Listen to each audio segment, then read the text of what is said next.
Search engine optimization. Getting your site ranked higher in the search engines. Introduction. Search engine optimization, or SEO, is the process of optimizing your website so the search engines will rank it higher in their results when people are searching for the types of information that you offer. In other words, making your website appear to be more relevant for the topic than all your competitors' sites, at least in the eyes of the search engines. There's a ton of information out there about how to get your websites ranked higher, and there are a ton of companies that offer these services as well. Some of those companies and some of the techniques are less ethical than others, with some being downright unethical. These companies use techniques that break the terms of use of the search engines, as well as possibly doing things that cross legal lines. You want to avoid these so-called black hat techniques, whether you're working with an SEO company or doing all the work yourself. These methods will work in some cases, sometimes extremely well, but they're short-term strategies. Eventually the search engines are going to figure it out, and they'll most likely de-index and even blacklist your website. Why put all the time and effort into something that could disappear on a moment's notice? In this report, we're going to cover some of the most important things you can do when optimizing your website, all of which will fall into the white hat category of SEO. So let's dive in. Why do you need SEO? To people who aren't familiar with the concept, SEO sometimes seems a little bit unnatural. The idea of creating content and adding certain things to your website purely to rank higher in the search engine seems like an artificial process. Frankly, it can be done in an artificial way.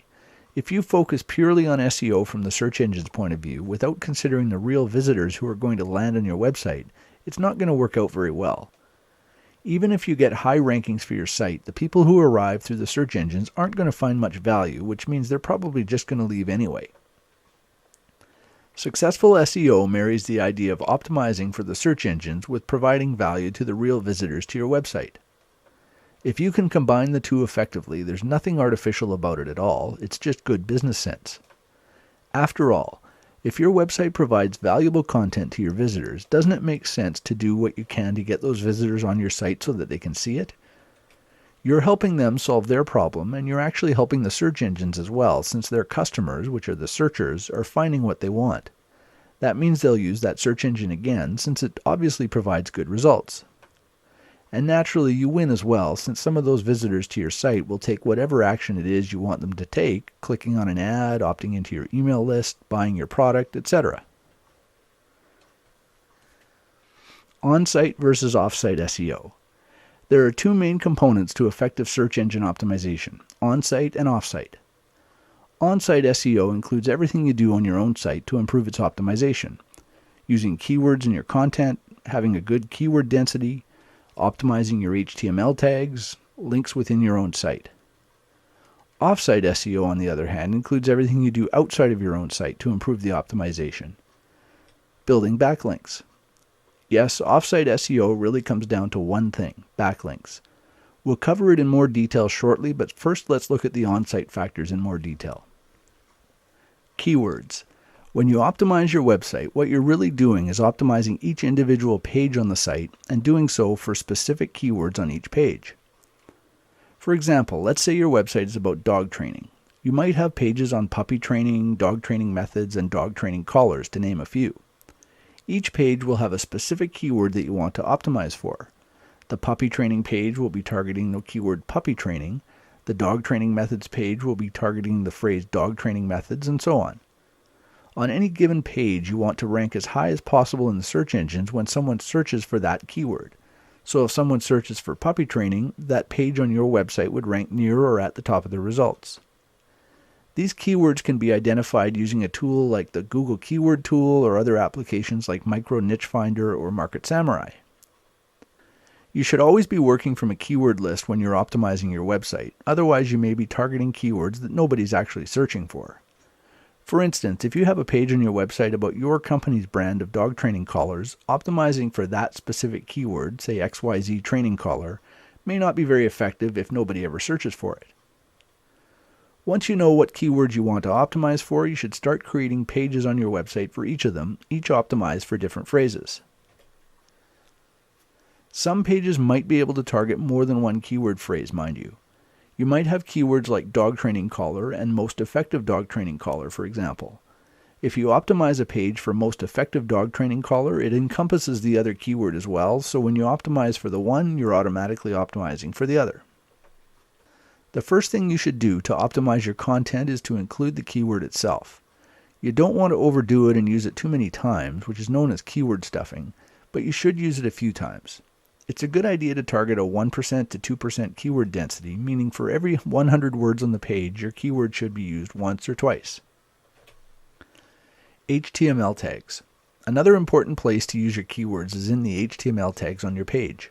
This includes tags like the title tag, meta tags, H1, H2, H3 tags, and so on. The title tag is the most important of them all, so make sure you use your keyword once in the title tag as close to the beginning as you can. You should also include the keyword in the meta description and keywords tags. These aren't particularly important, nothing like they used to be, but they can still have a very small impact. It doesn't really take much effort to include them, so it's a good idea to do so. When you write your meta description tag, there's another important thing to remember. Most of the search engines, Google in particular, often use this tag as the description in the search results. So you want to write a description that makes sense to a real visitor, and preferably write it with a good call to action that will convince the searcher to choose your site out of the list of results. If you have a good description, you can sometimes get more clicks at position 2 or 3 than the site in the first position if its description isn't as effective. The other tags that should include your keyword if possible are the H1 tag and possibly H2 and H3 if it doesn't push your keyword density too high, and the image alt tags. If you're building your website in a tool like Dreamweaver, you can manage these tags manually as you design each page. If you're using WordPress or some other type of CMS or content management system, they most likely have a plugin that will handle this for you, such as the all-in-one SEO plugin for WordPress. Links within your own site. We're going to discuss backlinks in just a moment, but backlinks don't all have to come from other sites. You can also link between pages on your own site, and those count as backlinks as well. You don't want to overdo this. Linking to every other page on your site from each page isn't going to be very effective. The proper way to approach in-site linking is to link to other related articles, either within the content of the page itself or in a related links list at the bottom. This helps with SEO because the links are highly targeted, and it also helps your human visitors by giving them links to other pages they might find useful. Off-site SEO. Off-site SEO really comes down to one thing: backlinks. That is, links pointing to your website from other sites on the internet. Google was the first search engine to count these links as a factor in how they rank websites, but all the large search engines use links as a factor these days. The idea is the more links you have pointing to your site, the more popular it is, and therefore the content must be useful. Of course, Google's original algorithm assumed that these links were appearing because other people thought your content was good enough to link to. Building your own links kind of circumvents that assumption, but it's a necessary part of SEO. Hopefully the content in your website is good enough that other people will link to it as well, so over time you'll have a mix of links that you've built and links that have appeared naturally. Link sources. There are a lot of ways you can build links to your website. Some are easier than others, and some might even cost some money. But there are several methods that have worked quite well for years now and will most likely continue to do so, provided you do them correctly. Article marketing. Article marketing is probably one of the most widely used link building strategies simply because it's relatively easy and it doesn't have to cost anything. You submit articles to sites like ezinearticles.com and goarticles.com, and in exchange for the free content, they let you include a resource box at the end of your article with links back to your website. Over the last few years, there have been a lot of so-called systems that have recommended writing short, low-quality articles in large numbers to generate a lot of links back to your site. This strategy doesn't work very well any longer after Google's recent updates. But article marketing itself still works fine.